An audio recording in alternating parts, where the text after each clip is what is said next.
Boa noite, CDS. Boa noite, Portugal. A minha primeira saudação vai para os portugueses que foram hoje exercer o seu direito de voto. São aqueles que se interessaram ativamente pelo destino de Portugal num dos momentos mais difíceis da nossa história. O facto de cerca de 40% dos eleitores inscritos não terem ido votar deve ser lido com atenção. Por um lado, porque revela uma desatualização dos cadernos eleitorais que é uma nódoa para a nossa democracia.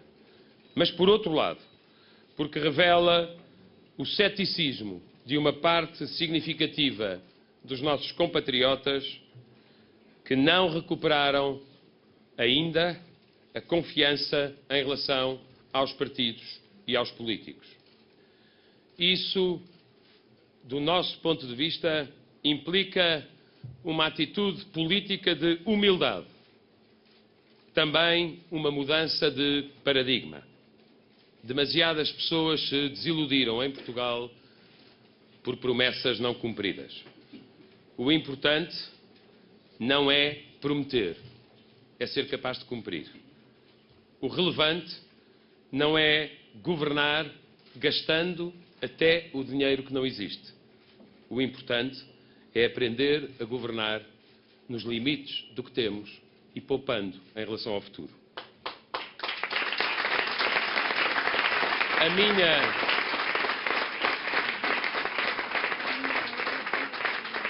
minha segunda reflexão tem a ver com a mudança de ciclo que inexoravelmente hoje aconteceu.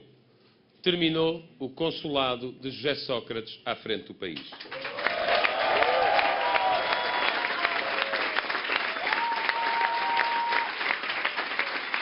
Não poderia ser de outra maneira. Um país obrigado a recorrer à ajuda externa, nas circunstâncias vexatórias em que Portugal teve de o fazer, não poderia continuar a ser governado pelo mesmo Primeiro-Ministro. Felicitei o novo Primeiro-Ministro e o vencedor destas eleições, Dr. Pedro Passos Coelho. Foi uma vitória confortável, como sempre me pareceu que aconteceria. O país não deu a maioria absoluta a um só partido e essa hipótese sempre me pareceu exagerada. A terceira reflexão que quero fazer, com os números que estão neste momento disponíveis, é esta, que nesta sala e lá fora será muito bem compreendida.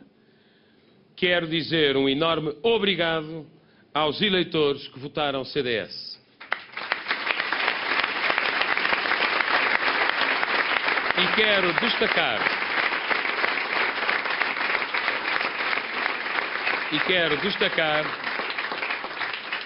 quero destacar no resultado do partido os seguintes pontos. Desde logo, o CDS consolida pela segunda vez um crescimento acima dos 2 dígitos. Tivemos 10,4% em 2009. Alguns julgaram que tinha sido um acaso. Não foi. O CDS está, nas eleições de hoje, muito perto dos 12% dos votos. O CDS obteve hoje o seu melhor resultado dos últimos 28 anos.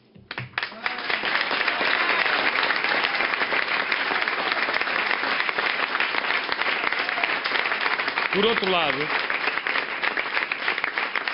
o CDS cresce em votos apesar do aumento da abstenção.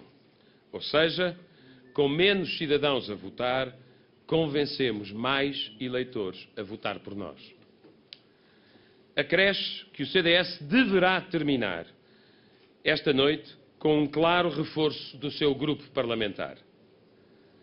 Poderemos atingir os 24 deputados, devendo eu veementemente saudar os extraordinários resultados eleitorais em círculos como Lisboa e Setúbal.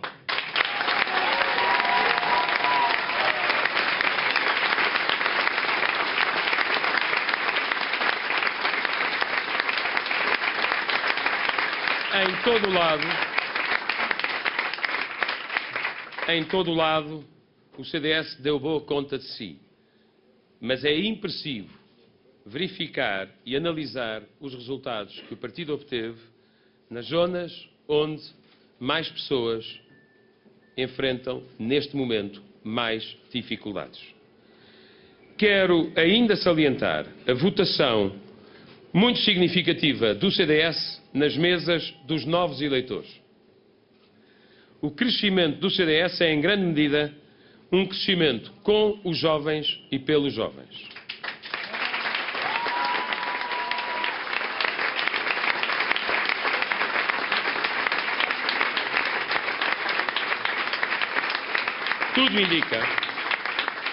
Tudo indica que o CDS conseguirá igualar ou superar, em número de deputados, os mandatos do Bloco de Esquerda e do Partido Comunista juntos.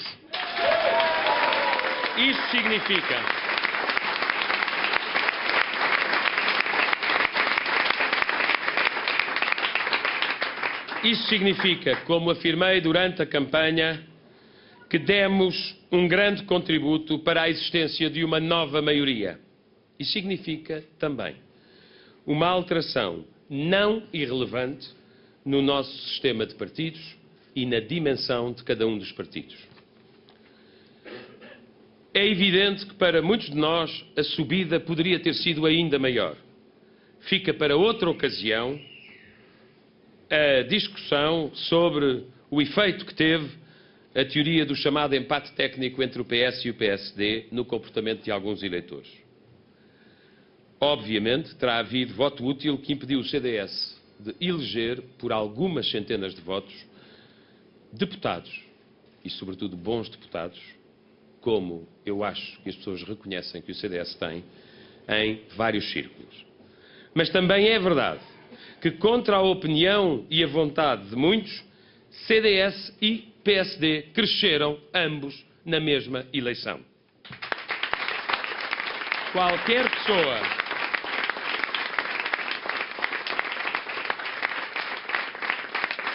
pessoa que conheça o sistema partidário português sabe como é difícil ao CDS aguentar em ciclo de crescimento do PSD.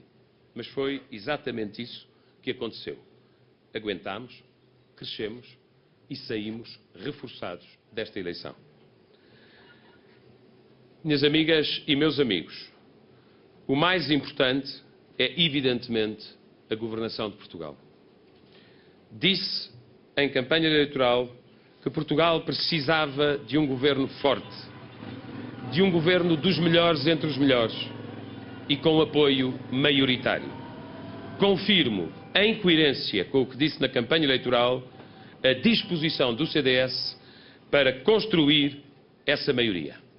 Uma maioria para 4 anos.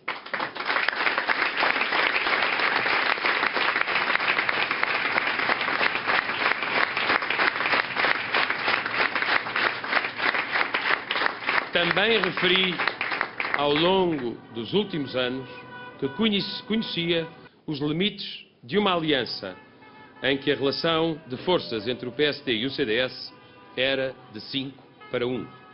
Essa relação está hoje bastante diferente. Isso pode e deve tornar as coisas mais balanceadas.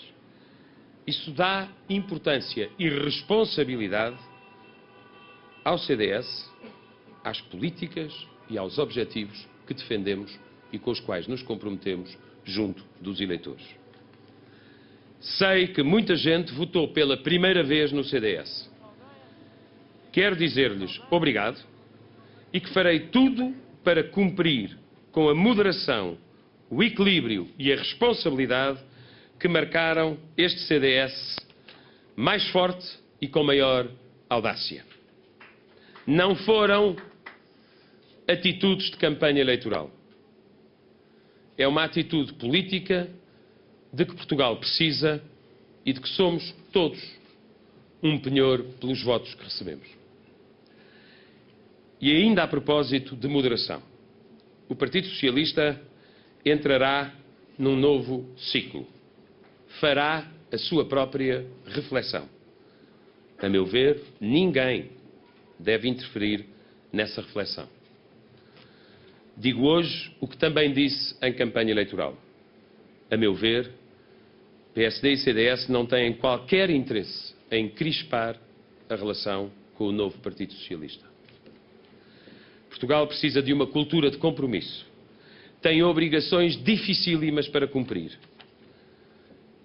Tem situações sociais dramáticas. É necessário, a nosso ver, uma revisão constitucional pragmática. Temos leis reforçadas importantes na agenda. Tudo isto carece de 2/3 de apoio parlamentar e de um vasto consenso político. Saber dialogar com o novo Partido Socialista vai ser importante. E importante também vai ser perceber a importância de um acordo social entre empregadores e trabalhadores. É negociando que se avança. É progredindo que podemos recuperar a nossa economia e salvar postos de trabalho. Com greves sistemáticas não iremos a lado nenhum.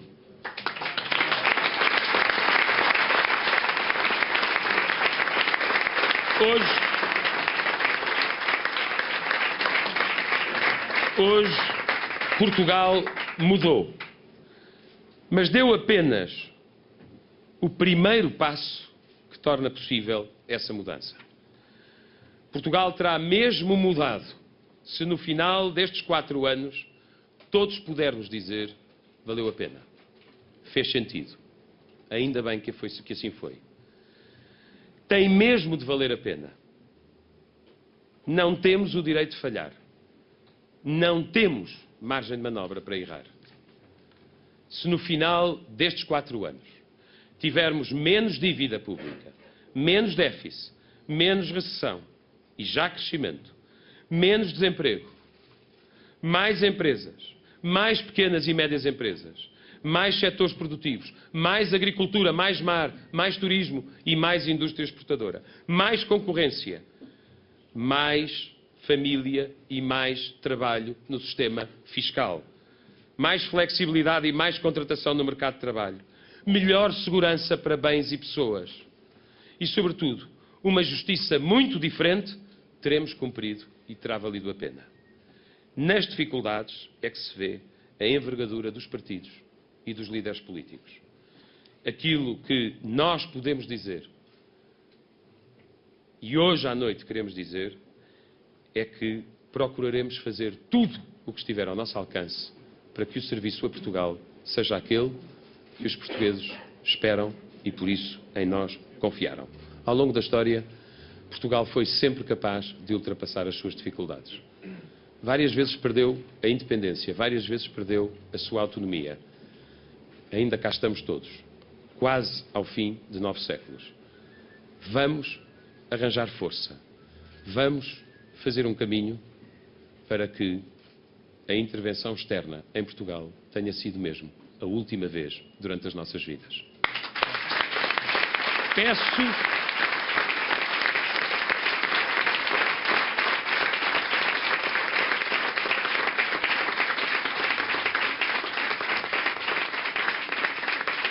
Nós teríamos razões para celebrar a mudança e o nosso crescimento.